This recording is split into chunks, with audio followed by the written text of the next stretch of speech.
And the threats to our nations, they don't sleep. They're watching our every move. Iran, Russia, China, North Korea, ISIS, Al-Qaeda. They may be watching this right now. Our military should not be mistaken for a cable news gabfest show. We don't care what you look like. We don't care who you voted for, who you worship, what you worship, who you love. It doesn't matter if your dad left you millions when he died or if you knew who your father was. We have been honed into a machine of lethal moving parts that you would be wise to avoid if you know what's good for you. We will not be intimidated. We will not back down. We've seen war. We don't want war. But if you want war with the United States of America, there's one thing I can promise you, so help me God. Someone else will raise your sons and daughters.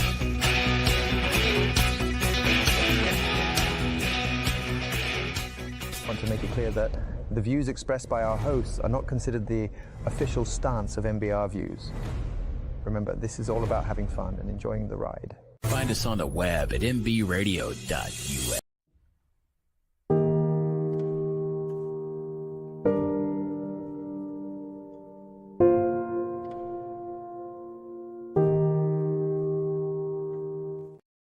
Hey, good morning. It's another beautiful Monday, June 24th.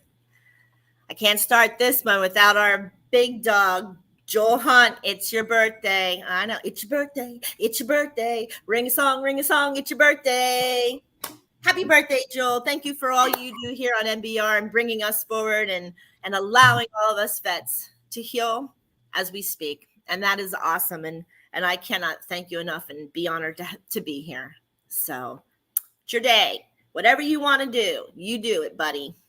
So let's move on. So today we're going to start.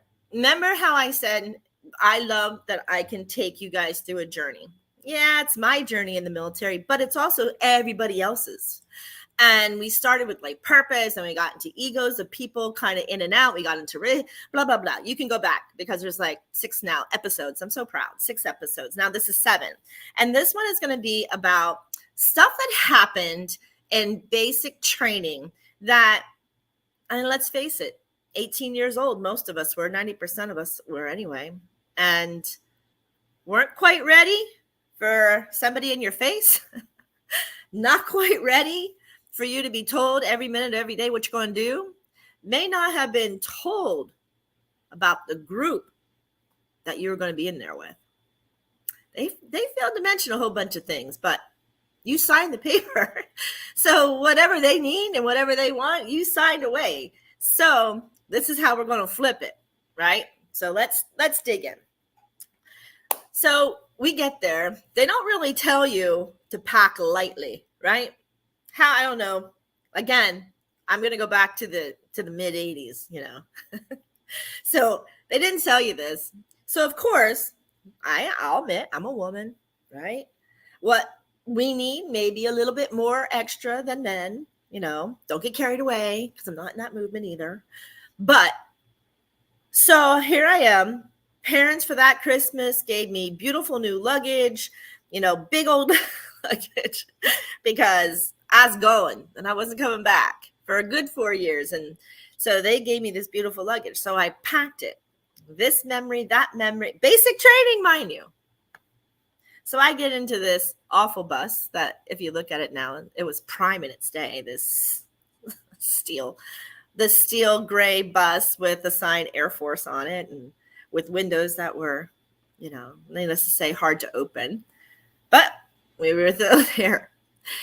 And they get us, we go on this plane, and I'm, you know, cool because now I have the rulers and I'm rolling away, getting there, get all the way there, get to beautiful Texas, San Antonio. And now I'm carrying. They're making me not roll my bag, but I'm carrying it. I am looking for the nearest damn trash can that I could find just to dump it. Because, oh my God, what the hell was I thinking, right? But of course, it would be nice for someone to mention the fact Or is that just a life learning lesson? It was a life learning lesson. A lesson I'll never forget, right? Pack as light as possible, pack what you need in survival, and that's it. Learned it. See how I flipped that? That was a trigger. Anyway, it was like I cried because I had to throw my personal stuff away, and I was like, this is hot, this is heavy. They won't let me put it down. They're yelling in my face. Pick it up. So, this all being said, we get in there. I don't know how fortunate or unfortunate today, but I have to flip it because we are all beautiful beings. But I got in with the forced folks from Harlem, Bronx, and Brooklyn, right? I had people in my area, Scranton. They were all from Pennsylvania. People were from Scranton. And we went in. Remember I told you in the other episode I had beautiful long hair. Beautiful. Look at my beautiful hair now. I look like an alpaca here in Miami with the heat. And I'm sure I just won't even straighten it until November till we're out of it. But beautiful long hair. And I was so proud of it. Thought, oh, that'd be nice. I could roll it up, somehow or another and put it up there. Mention my word, somehow or another. And I know guys don't have to really do this. But guys, on the other hand, what you all have to do, they make you completely shave it. I didn't have to shave it, but you guys do. I wasn't allowed to have it on my collar. So the first day was rough, the sergeants, they're yelling, screaming, carrying on, doing what they do best, right? Trying to get everybody's in order and make it that this is, I'm your authoritarian figure and you're going to listen. And I get that. I got that. But what I didn't get is that when I didn't do my hair, and if we are all to be one, and this still, I'm going to tell you, every time somebody tells me they're from Harlem, the Bronx, or Queens, I look at them. I do. That's something I have to get over because I look at them sideways. Some things that you see on TV isn't really true. We all know that. But there's some things that are true. So what I had to learn hard is I had to learn that my hair wasn't important. First day I went out, of course, this lady, sergeant, in my face, yelling and yelling and yelling, screaming about my hair. My hair. Why was that so significant to me? And I just don't get. I to this day, why is hair so significant in the military? I would love to have a sergeant answer that. I really would. What's the difference if your hair is groomed or your hair is, I still, to this day, I don't get it. It's okay. Still hair, still alive. Didn't hurt me any. I grew hair back. But they made that really bad the first week. To the point where my hair would fall because I didn't know how to put my hair up securely. And it made my whole platoon run. Yep, I know what you're going to say out there. Little green pickle, you deserve a beating. Yep. Oh, I got it too.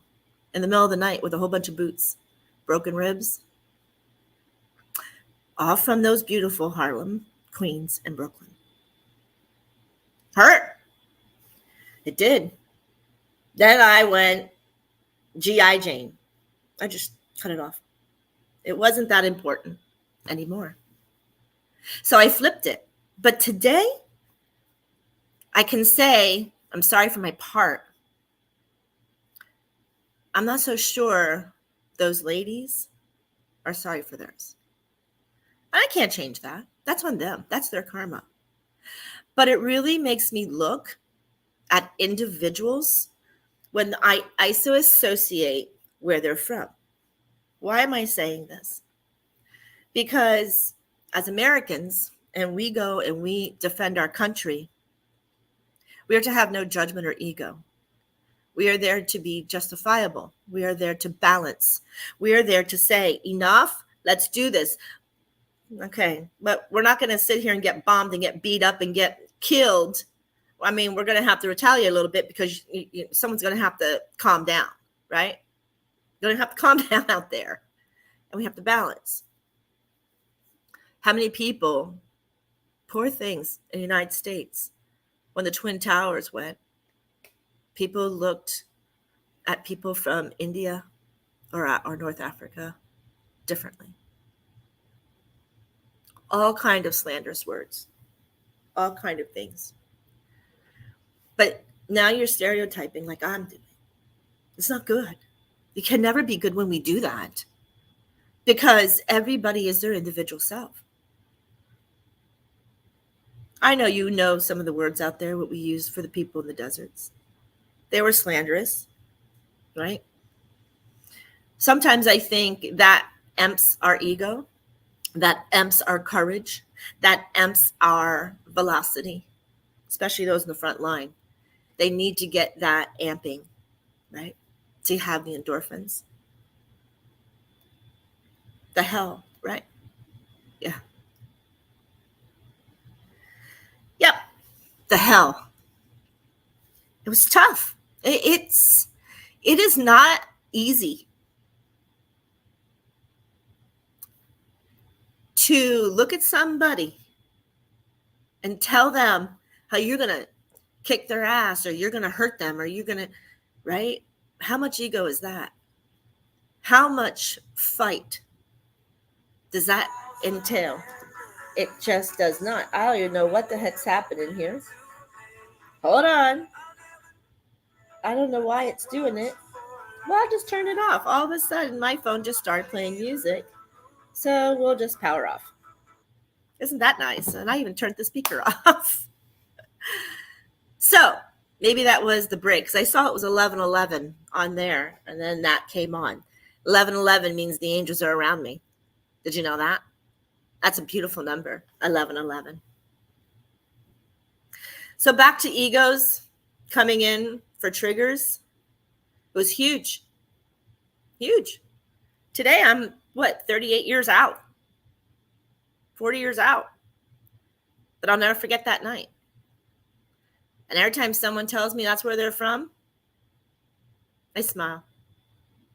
I smile and I honor the defiance that I had about my hair for a week. My guilt, my remorse to them for getting them in trouble. Because you know how that works, right? You have to raise your brother or your sister up. And if you don't, everybody's going to pay the price. Oh, they paid. All right. Now, who is ego there? Me or them? Right? At 18, you really don't know any better. Right? You just don't. That frontal lobe, it's just not there. It is. It's an unconsciousness that we decide to do something and we don't understand the parameters that involved. And not only for us, for our family, our friends, those around us, our brothers and sisters of arms who are around us, because they're all there to do the same thing you are, right? Defend and honor, balance, respect. Hold that flag high. Protect our families. Protect our soil. Be that Templar, that archangel that we are life purpose was supposed to be. But then when you have inner fighting, that's what I couldn't understand. Is it to show me that I had to conform? I believe so. Right? Big old Capricorn. I'm a big old Capricorn. And this moon, this full moon, is about a Capricorn. Determination, resilient, goal-oriented. Yep, that was me. Right? Authoritative, very authoritative. I had to bring that down too. I gotta laugh on that one. But I had to. This moon is going to encourage us to move forward and break some of these barriers. Strong, this moon today. That's why I think we did this basic. I said I saw 11:11.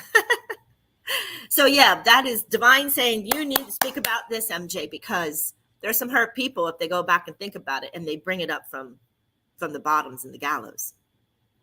So that's the topic. We're on MBR radio right now, and I got to go to break. But tell me what. tag me. If you're out there listening and you're a vet and you had something in basic training, call.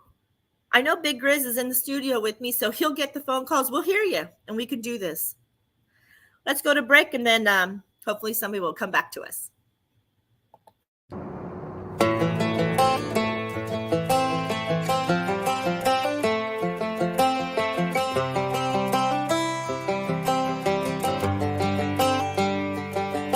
It's the guts and it's the glory. 100 stripes, 100 stories. It's the Pledge of Allegiance on the 4th of July.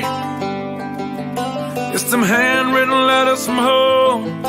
It's them sleepless nights alone. It's his newborn baby he left with his wife. Mr. Red, White, and Blue, lay down, hear the line. Mr. Red, White, and Blue, for these stars and stripes. Hey.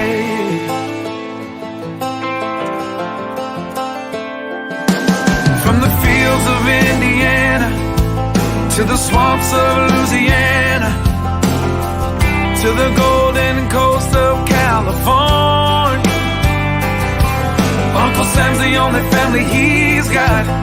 His purple heartbeat won't stop. And his 18th birthday was the day he was born.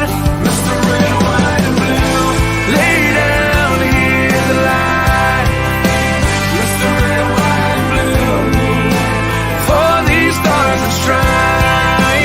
Mr. Red, White, and Blue, stand on the front line. Mr. Red, White, and Blue, pay the ultimate price. Oh.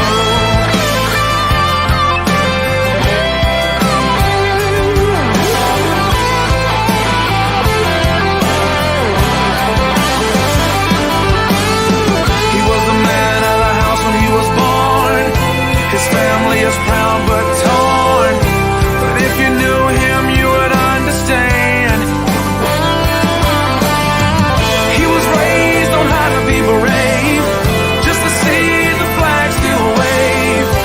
And then he came home with only one hand. He's Mr. Red, White, and Blue, lay down, hear the light. Mr. Red, White, and Blue, for these stars and stripes. Mr. Red, White, and Blue, stand on these front lines. Mr. Red, White, and Blue, he'll pay the ultimate price. Mr. Red, White, and Blue, lay down his life. Mr. Red, White, and Blue, for these stars and stripes. March in line, march in line. Hey. Hey.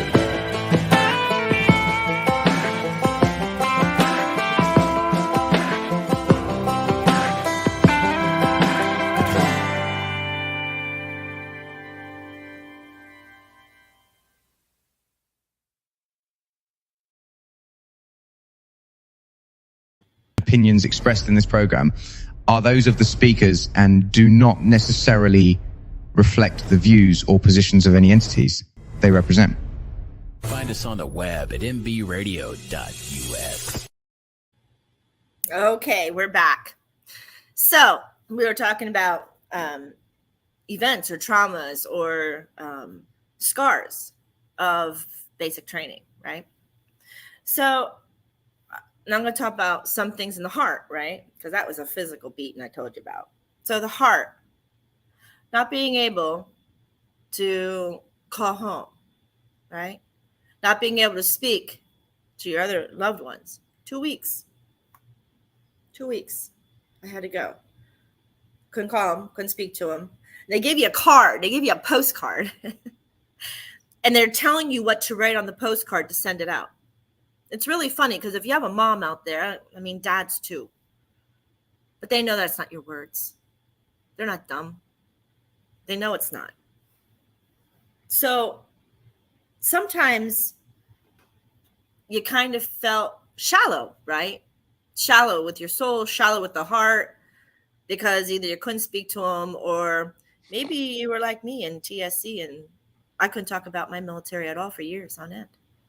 So it got redacted, and it wasn't redacted till it came out, you know? And it's hard, especially then getting debriefed. We'll talk about that. We already did a little bit on another show, but these things are things you remember, you know? Do you remember the lines? Yep. Do you remember this? Yep. So there's a joke. One of my friends here, there's a little thing that came out, Tinkerbell and Taco Bell. And I've always been thick. I've always been a very short, stocky Italian, right? So the joke is I'm Taco, she's Tink. And in there, I was called the chubby chicken because I weighed 127 pounds. 127 pounds. And I was still a chubby chicken. Huh. I still haven't grown. My feet even haven't grown since 9th grade. But guess what that is? I don't know any other services. I can only tell you me again. So you got this belt, right? And on this belt, you got these 5-pound waters on each of them. And because I was short, right, I'm all the way in the back of the platoon, right? When we're marching, I'm in the back. So Chubby Chicken program makes you run all the way to the front to hold the cars in basic training on the streets so that they can pass, and then you can run to catch up with them. That was my job in that first week. My first week, it was a rude awakening and I was very athletic, very athletic. That's why I was very stocky. I was always big muscled. You name it, I was in it. Hockey, basketball, softball, track and field. I was even a cheerleader in the band, for Christ's sake. I was very active, which the band got me a little bit of a break because when I got into, I think it was the third or fourth week into basic training, I ended up in the drum and bugle corps because I could play drums and they were short. So I kind of got a little break, and I'm laughing because even though I got that little break, I didn't, because if you were going to be doing mobility tasks with the Air Force, then you had an extended 3 weeks that you had to stay to actually do some fights in the woods, and it was just fun, right? Fun. Yeah. Letting tanks roll over you. Or getting the best one I love was another trigger, and was a gas mask. So we got in this building with a whole bunch of gas, and we had the mask on, and they shut the lights out and they threw your mask off. Tear gas. That was fun. So you think about these things, and then you think about what you chose, right? Because not everybody had to go through that. So I'm thinking, wow, I wanted to be a comptroller. The Air Force. I wanted to air traffic control on the outside, be general management, but on the inside, when I was as a soldier, I wanted to jump and make the runway and hook up my ERTs and get these guys in and out. That's truly what I wanted. Didn't realize what I wanted. Here you go, that frontal lobe. Didn't realize what I had to do in order to make that job work. Again, I was not prepared. I personally wasn't, right? I was prepared with my ego. I was prepared with my determination and my strength of how much of a strengthful and powerful person who I was at the time, very determined, I dare you to put that block off my shoulder, I'll kick your ass. Yeah, that was me. It was, and I love it. It is one of those things that I don't regret. I don't ever regret. It was an amazing lesson, and it was what I needed to do for me in my lifetime, for this purpose that I'm in now. Because if I didn't feel some of these things, I couldn't help anybody else out there. I think it was my 8th day in. I woke up, and one of the girls in the platoon had hung herself in the shower. In basic training. It was really like surreal reality. Eighth day in, I think about the 14th or the 15th day in, where you kind of had the women on one side, the guys on the other, and you go down and you do your calisthenics and you do all your stuff. The guys are always there doing the ropes course and stuff. And there was a guy, and he OD'd on his shoe polish. I don't know how that's possible, but OD'd on it. I couldn't even stand the smell of that. The fear or the complete depression is huge, is very huge. And the people who go in, you want to ask yourself, did the family push them in there? Were they like the girls from New York with me? They were pushed? Because obviously they weren't there. My mental capacity was of what the hell, right? Thinking I made a bad decision. But I wasn't depressed. I was more getting the red line, anger, and going, oh, I'm going to fight back. And I think that's what basic training is to give that vigor and give that that energy, to give you all of the courage and the endorphins, because that's what they did for me. And I went in the Air Force. I can't even imagine the Marines. God love you all. I couldn't, especially as a female in the 80s. That's rough. There wasn't really many back there at the time. And the ones that went in, a lot of them were pretty rough. And so as we went through, I told you I got to be in the band. But I still had to be with that squadron kind of thing.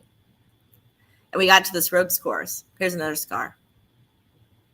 I literally did not have, I don't know, you know, the over-under logs, right? The over-under logs. Well, they had them after a lot of other upper body, you know, between the pond ropes and all those things. And God love this beautiful man from Kentucky. He, I'll never forget his name. And he couldn't believe. I used to put these brown colored contacts in my eyes because I used to hate my green eyes. So I used to put these brown color contacts in there. And this beautiful guy, he kept looking at me. He goes, I think you need to go to the medical center, because I guess one had fallen. I don't guess, I know. One of the contacts in the rope course fell out. And so I had one brown eye, one green eye. And he's looking at me, and I'm just in total exhaustion at this point. And he goes, I'm going to help you because I really think. So he takes, and Mr. Strongman, right? And he takes and he just pushes me up on the log, and then I fall right to the other one, and he pushes. And I have such bad eyesight that I'm seeing like 2 or 3 different logs. So I thanked him for that. But there you go. It's a scar, but it's a good scar. It's one of those that I could laugh about going, man, I wish I could ever find you again. Because I just want to tell you how much that meant to me. Because I know if I would have fallen on that one, oh my God, my sergeant she would have freaking, I'm sure, had a gasket, because she couldn't, between my hair and chubby chicken and my determination to overpower, I think she secretly loved me. I do. But it's something that we have to, figure out sooner or later. What am I looking at in time here? This light is blinding me. Okay, we got a couple more minutes. So speaking of her, like I said, I thought I was smart. I said it on the other show. I only wore one uniform because I was like, I am not ironing underwear. I'm not ironing. I'm not doing it. Determination again. That strong-willed freaking Capricorn. Right? Even at 18. Oh yeah.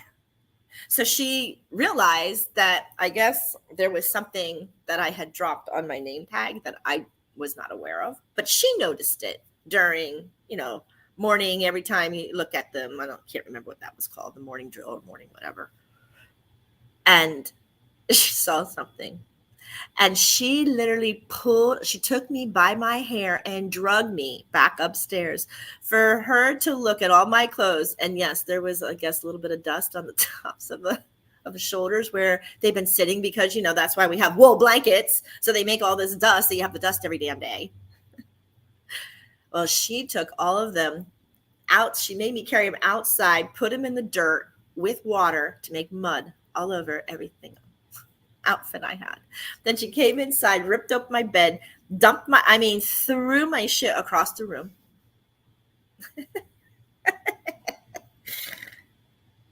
And I sat there just smiling.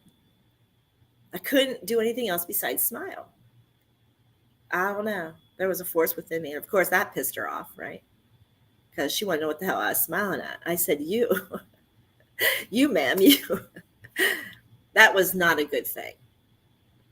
I'm sure you're all out there going, MJ, keep your mouth shut. Yeah, I couldn't. I got to say one more thing, girl. I got to be a white girl. I got to no. I had to do it.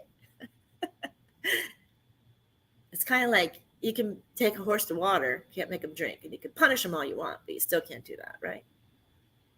I got to take a break. You're listening to NBR Radio. I'm MJ with the World of Conscious Positivity, and we're going to play another one. We're going to get back, but this light's blinding me, dude, and I can't really see here, so hold on. Let's see what's going on here. Let's do this one. This cave is a one-stop shop to heal whatever ails you.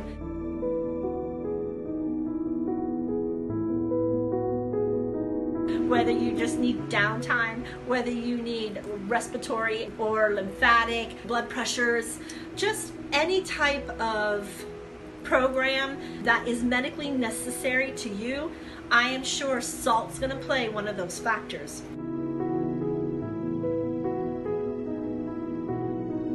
I mean, we use saline for our eyes, we use salt water for our ears, we gargle with salt water for when we have sore throats, and we're even putting salt water spray, nasal sprays by our doctors up our nose. Except most of these things that are by our big pharma or our doctors are actually not salts, like Epsom salt. It's not even a salt. This is true to form. We're not kidding anybody. The properties are what they are. You can look it up in science magazines, health magazines. Himalayan salt is the only salt you want. You can digest it. You can eat it, burn it. You can lay in it like tub baths. You can use the actual steams with all the minerals so that you can actually put those minerals back in our skin and our face over hot steamy water. Salt, when you put the light on, sometimes they sweat and sometimes they water. Oh my gosh, my rock is leaking water. And that is the most perfect rock. I always tell everybody, I want that rock back. Because 1 out of every 100 rocks might sweat. And that's, it doesn't mean it's bad or good. It just means it's that much better. It's just that much better, right? Because we don't do negatives here. We do anything that's positive, that's what we do. Except our ions, we have to keep our ions negative. Why? Because the negative ion in the density of the salt creates our body to be a higher in pH balance, right? So that's the goal. Our goal is to raise our body in pH, lower the acidity level, because then we all become healthy. Healthy like weight, healthy like bacteria, viruses, fungus. None of them can penetrate. So that's the cool thing about our salt. So why not take a seat and get every amount of healing that your body can actually have for 1 hour in the salt cave. Let's get healthy together.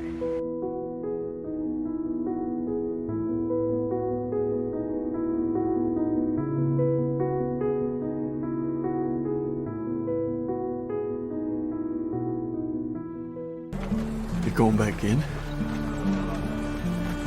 There's still men out there. God damn.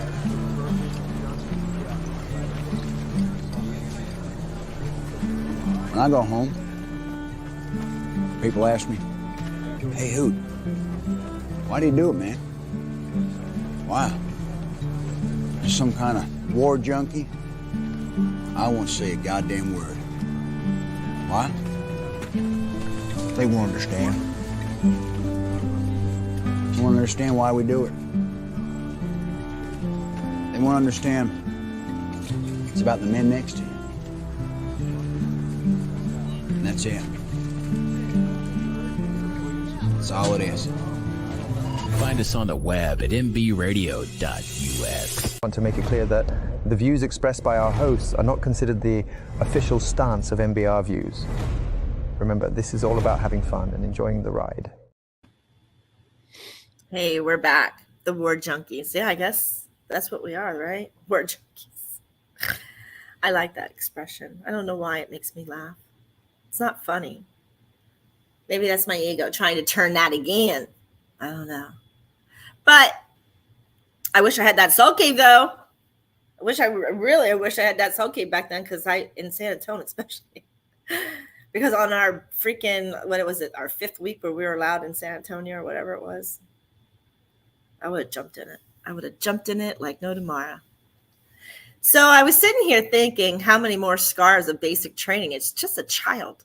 I mean, 18 years old, I'm sorry, but you got a big world ahead of you, a lot of life lessons and a lot of experiences and a lot of adventures and a lot of journeys that we have to take. And I literally just believe maybe we should rethink. I hear about this draft thing. I'm almost, when we draft people and we push them against their will, what happens then? Are they the ones that are on the battlefield that fear for their life because we're pushing them to do something and they can't even pull a trigger? It's not even in their DNA. I understand that we're all supposed to be brave and we're all supposed to have courage and we're all supposed to stand for our freedom and we're all supposed to, but there's some people who can't do that. I feel for them. I do. Because I know there's a lot of other people in this world who would jump at the chance to defend our honor, even if they're in their 30s or 40s, jump back in. They would do it. Than taking these children like me, confused, thought, we could say anything we want. That's why everybody's insurance, if you have, especially these poor young men, 18 to 25, or 16 to 25, you're going to pay out your bottom side for car insurance. Why do you think that is? Because there's no fear. There is no fear, and they're very, very into their masculinity. There's some women now, too, who are that courageous and that spunky. Now, there's men and women alike who that war game wasn't their life purpose. So why are we forcing people? Why? I can't today. I don't believe that, because they'll be the first ones who perish. How many thousands and thousands perished as our drafts in World War I and World War II and Korea War and Vietnam? Have we not learned as a society, as a whole, as a country? We can put them out there. Maybe do a little bit more for them, right? Look at here. God love Joel again. Allowing to have veterans to have a voice, right? What do you want to do? Where do you want to go? Right? A little bit more freedom, that we fight for our freedom. A little bit more will, that we fight for our will. Right? A little more safety. How do you do that, MJ, with war? I get you. I get you. How do you do that? Well, because if you're going to go in to be infantry, you already know you're facing war. If you're going to go in to be in a submarine, you already know what's going to happen. Now, that's common sense. But if you're going to go in as a nurse, right? Who says you're going to be on the front line? If you're going to go in for an airplane mechanic, who says you're going to be on the front line? Right? First responders, God love them. MPs. So those warriors, those beautiful freaking Knight Templars, the honor and admiration I have is beyond. The passion, my heart. It's not easy. It's not easy for some of these scars. I mean, I told you about mine. I can laugh now. How did I flip it? I told you, the ones from New York, I still watch them with the corner of my eye. And that's not right, because that's judgment. This is what we're trying to do. We're trying to remove it, because that's not everybody. It's not easy. Smile, keep my distance.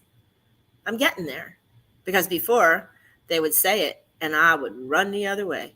I'd snark it and go, you don't even deserve my time. Yeah.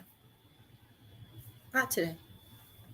Today I look at them, give a little eye going, okay, are you completely coherent and conscious that I can talk to you, or we're going to have an argument? And if I feel that energy, I just kind of go, oh, have a beautiful day, and I walk away, right? Because a lot of it can be my energy, right? Still having an underlining. So let's not forget that. We can heal ourselves. We can, and we can flip the patterns. I had to learn that. I had to learn respect. I had to follow order and not my order, right? Because if you don't follow orders, everybody in the military and the armed forces will tell you someone's going to die, right? Someone. Maybe our hair. I saw Grizz's comment. It's, it's uniformed. I get it, but hair's not clothing, right?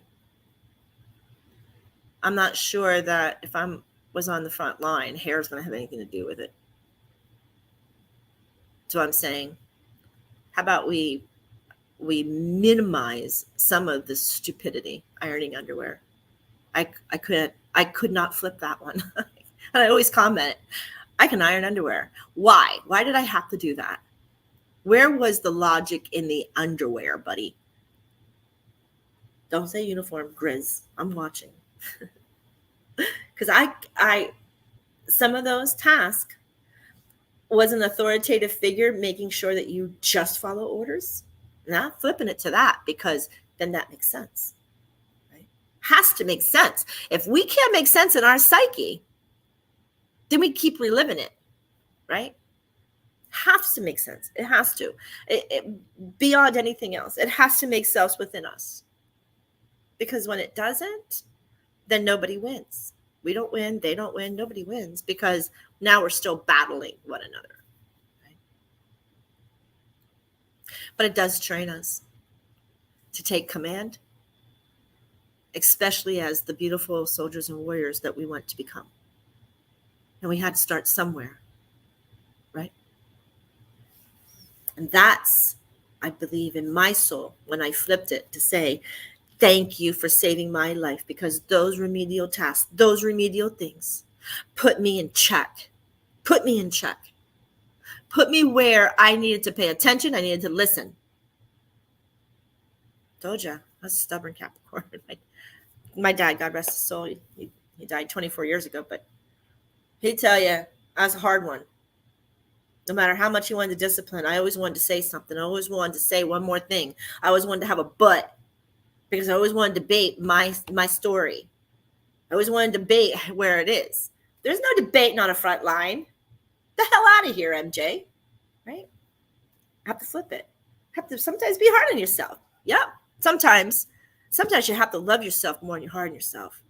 Love yourself to know that there's a purpose. Divine God, Father, Mother God didn't put us here without a purpose. And so everything that we have remorse, guilt, or we have scars from, there's a purpose. What is that purpose? Well, for me, when I look back, I came from very, very small country little place in Pennsylvania as a country bumpkin. Our biggest thrill was emptying pig barns in the summer at the Davies. So that was my thrill, besides my swim team and stuff. But that was our thrill. That was our playground, right? Over 600 pigs. So I think, how bad can it be? Yeah. If I can have a 400-pound sow step on me, how bad can it be? So it could be challenging. It could be to a point where flipping remedial things and honoring and respect and admiration for those who are above you, those who have learned, those who had the experience, those who are trying to save your life, by teaching you small remedial things. That's what they were doing. They were trying to make sure that when you get on a tour, you get assigned, you're listening, right? You're listening. Were you listening? You know, visions of my head of not paying attention, not listening. I heard from one of my friends who they got in a tripwire. And of course, we all know what happened there. Some of his platoon died. And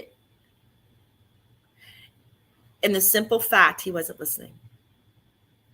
He came off of a phone call from a family and was distracted, didn't pay attention, knew he was going out.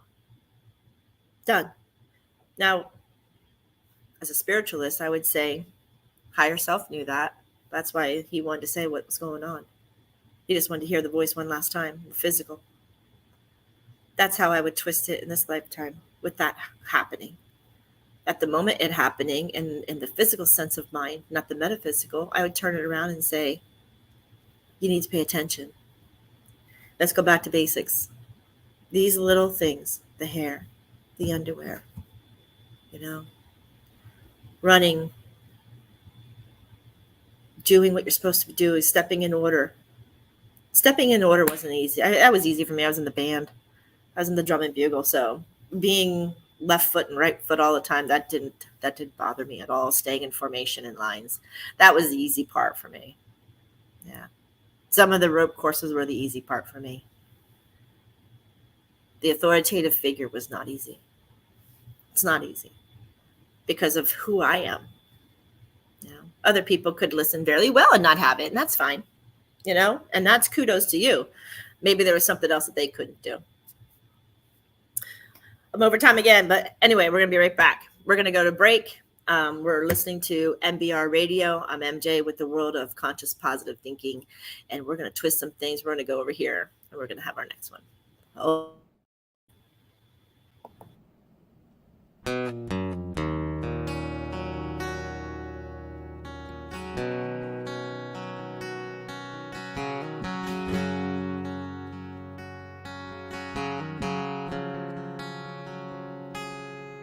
Another regular day, nobody knows. It's that time he's coming home to them from a foreign land.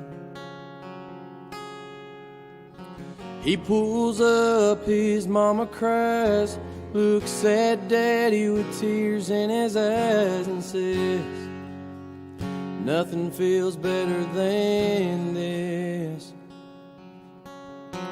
Couple of months go by and no one sees. Something just ain't right, all he wants is peace.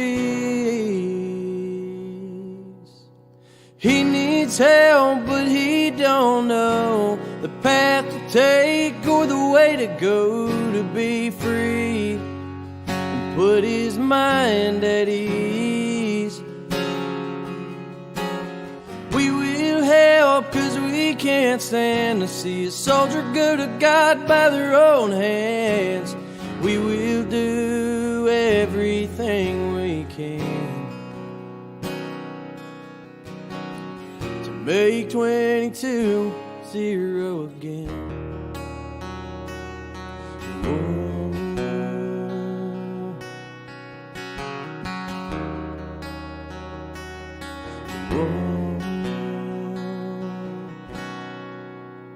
He gets help, but he still feels off. Sees an ad on the TV about a dog batting said, this is a man's best friend. Whoa, so he goes one day and he picks it up. Never thought a dog could bring so much love and put a smile on his face. But he's finally found a saving grace.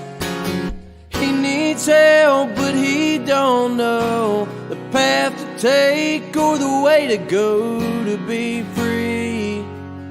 Put his mind at ease. help, 'cause we can't stand to see a soldier go to God by their own hands. We will do everything we can to make 22-0 again.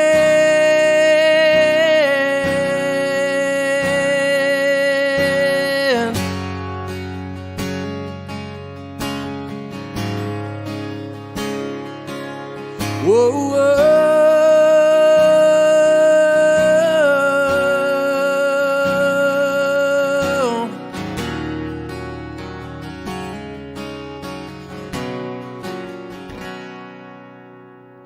He needs help, but he don't know the path to take or the way to go to be free. Put his mind at ease. We will help, 'cause we can't stand to see a soldier go to God by their own hands. We will do everything we can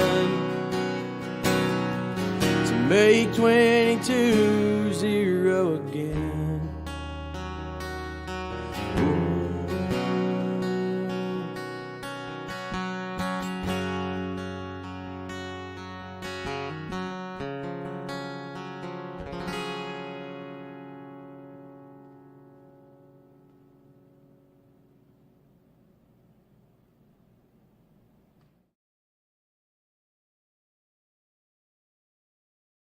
Opinions expressed in this program are those of the speakers and do not necessarily reflect the views or positions of any entities they represent. Find us on the web at mbradio.us. Hey, welcome back. We are on MBR Radio. Again, it's Joel Hunt's birthday. Give him birthday wishes today, man. Flood him out on those social medias. Make him go nuts. All part of the process, Mr. President. So we're talking about basic training scars, and I've given you some of mine. And if anybody out there who still has them, I'm always open. This is my job. This is what I'm here for. I'm here to help you flip the pattern and try to find a resolution, right? So as we start to graduate, there's a lot of pride. Can only speak for me and what I saw. But there was a lot of pride on that day, that graduation day. Lots of it. Knowing where you came from, how much you had to endure, and the rigor that you had to endure from some of these beautiful sergeants, calling them ma'am instead of sir, and calling them sir instead of ma'am. Woo! That MJ, she got herself in a bunch of predicaments, you know. Didn't make too many friends. I had 2 really good friends who I did meet in there, and still today we laugh. We laugh. Going, you just couldn't shut up. I go, I know. I still can't shut up. I'm not like a parrot. But that's just who I am, right? Helping the world one vocal cord at a time. So that day, the pride, it was an honor. It was truly an honor. And knowing to see people in the stands that were there just because they were so proud. So proud. Whether your family was there or not, you had people honoring you. So proud that you did it. Nope.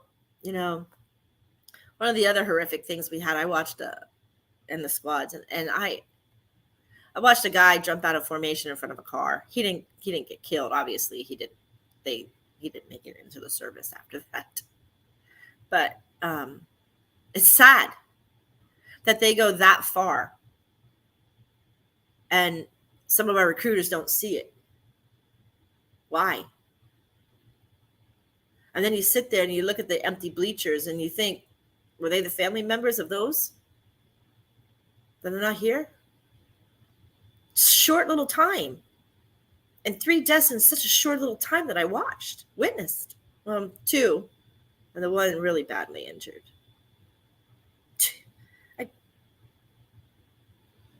I don't know what's changed today with that, but I think mental health is huge. And there has to be signs. Has to be. So maybe with the rigor of trying to get us to listen so we don't kill ourselves, or we don't get on a battle line and we're not paying attention. Maybe they need to keep an awareness for these individuals as well now, right? And it's okay. It is freaking okay if they're not fit. I understand some people say, oh, I want to go home. I know I was there. Oh my God, I want to go home. No. But I wasn't suicidal. I wasn't that depressed. And if I sit back and I look back, yeah, if I knew today what I knew then, oh my God, right? Oh my gosh. How many old people would say that? It's true. It's true, but we had to live through it. Was it because we had to witness it? Was it because we had to understand that death's part of this? And we have to understand that. Death is ultimately a part, even if you're not in the military, death is an ultimate part of life. And you wrote that. You wrote that. You wrote your plan before you got here. End of story. Father, Mother, God put you here because they accepted what you wrote. So now I have to look at where those souls going. Thank you for the awareness. Thank you for the awareness of not all people belong in the military. And it is okay. So let's start changing that paradigm. You all saw them out there. I know you did. You're like, she's just not military required. Or he's, right? Why'd they join? What are we doing? What's happening? Maybe we'll have less suicides inside of the military. They weren't even on the battlefield. Basic training. I hope somebody can email me, text me, let me know that these drill sergeants now are looking after that. Because what good is our talking about PTSD and suicide afterwards if we can't even get our brothers and sisters who decided that they were going to go in and can't make it, or forced in and can't make it? Why are we killing off our own? I see this is where MJ has to, like, I battle myself with this. Are they doing something? What are they doing? Right? Yeah, you're going to watch everybody else's, I can't remember who it was the other day, but I was watching him and he was like, yeah, you have how many different stereotypes of people. And, he started naming them all. But he never named those that were depressed, those that were suicidal. Why? Isn't that your job, to protect your soldiers? You're there as a sergeant to protect your troop. These are your orders. This is what the rigor is. This is what we're going in for.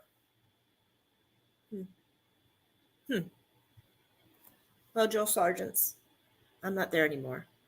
But I pray to God that you're looking for them, because I know that wasn't on the list of, the different personalities coming at you. I hope so. I don't like the word hope. I pray that you see this. I pray it brings awareness. I pray that it brings attention. And I pray that if people aren't fit, why are you pushing them against the line just to commit suicide, or ended up killing themselves anyway on the front line because they have the fear? Right? No good. No good. But those who stood proud, those who went through graduations, God love you, Saul. You got in. Where'd you go next? Right? Then you got your orders. Where are you going? Where's your orders taking you? Mine took me directly to air traffic control school, Mississippi. Some people get deployed right away, right? If you're infantry, just get deployed. You get to something and you start your basic, you start your training for whatever you're going to be doing, and you go. Proud moments, even when you could see your family finally. You got it like a week. I mean, I know I did. I got a week between my basic and going into Mississippi. And it was such a proud moment, because for all of those who didn't want me to go, they were still proud of me now, right? They were proud to know that I was doing that.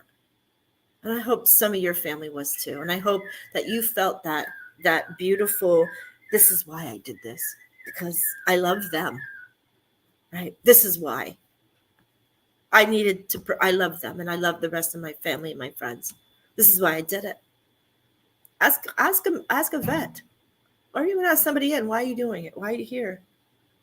Just like that commercial, right? War junkie? Nope. Honor. I'm about honor, balance, respect, right? You respect me and my airing and my area. I respect yours. There's greed. War is about greed. It's all it's about. Man's greed, wanting to control. Maybe instead of taking the infantry out, take him out. Why? It's like George Soros, and I'll say it. He was on our freaking list back in the 80s. What the hell is this man still doing here, controlling our governments? What good is it to kill infantry people?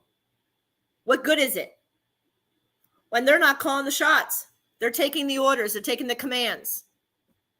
So maybe our governments should reassess Department of Defense. My opinion, for whatever it's worth. Why are we taking out men when they're being placed as orders? And some of these countries, they don't even have a choice to go or not to go. They don't have a choice. That's sad. Same like our draft. It's pretty sad. Because most of them, that's how they died. My uncle died that way. He got drafted. He got drafted at 15 years old. 15 years old. How does that happen? Yeah, I understand it was in the 20s, but how does it happen? 15. Yeah. I guess Tutankhamun, he had to protect his honor at 9. So I guess we're evolving. That's a good thing. That's a great thing that we all evolve, right?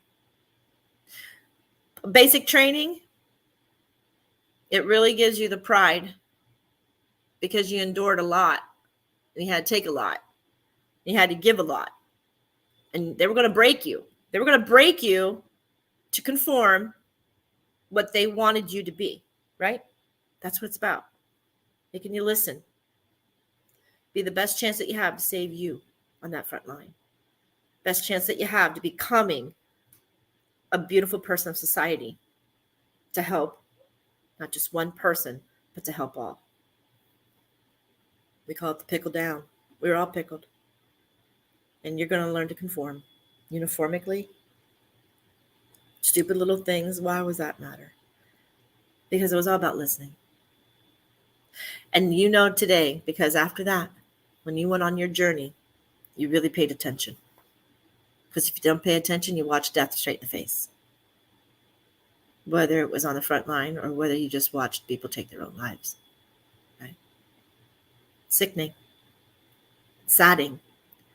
But then you got to twist it around saying their purpose in life was fulfilled for whatever life lesson that they had to come here to fulfill. As a catalyst for themselves or for us, they fulfilled that prophecy. All of us do. They're not just the only ones. Again, God has no religion. There's no religion. Not one's better than the other. Because Father, Mother, God, who created us, allowed us to tell him our journey and approve it for whatever lessons that we were here. So if you went through basic training and you're here and you're listening and you still have scars and you can't get over some of them, let's flip it. Flip it. Flip it to a positive. Don't keep coming back like me with New York, right? Someday I'm going to really let it go and I'll just be like, yeah, I got my ass booted in the middle of the night. That hurt. Broke my ribs. Yep. Hurt. Anyway, think about it. Because now we're on that journey, right? We're on the soldier's journey. I'd love to take some of you with your soldier's journey like I do here in Miami. I would. You're so interesting and you're so beautiful because you did it. You did it. You made it with freaking courage. And you honored your life purpose and you honored your soul purpose. And not only that, you honored every person who walks the foot of the goddamn United States. People aren't thankful for you. They don't deserve you. I do. I love you all. That's our show. Basic training. We're going to kick it back there. Episode 7. You're listening to NBR Radio. I am MJ. And I'm going to be back next Monday, 10 a.m. You watch me. If I get that light out of my face, I can find my thing. Chris, can you take us out?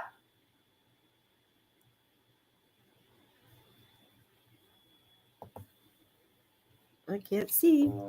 That's the show for today, everyone. Thanks for listening. We'll be back next week with an all-new show. And remember, you can listen to us again and again. The podcast of this radio show is available right after we go off the air tonight, anywhere that you can get your podcast episodes. And thanks for joining us today. I'd like to take a moment to talk about something close to my heart. Military Broadcast Radio is doing incredible work to support our veterans and bring their voices to the world. They rely on your generous donations and your dedicated volunteer hours to make it happen. I encourage you to consider supporting NBR in any way, form that you can. Use this QR code that's attached to the picture, or you can go to our website at mbradio.us. That's Mike Bravo Radio.us.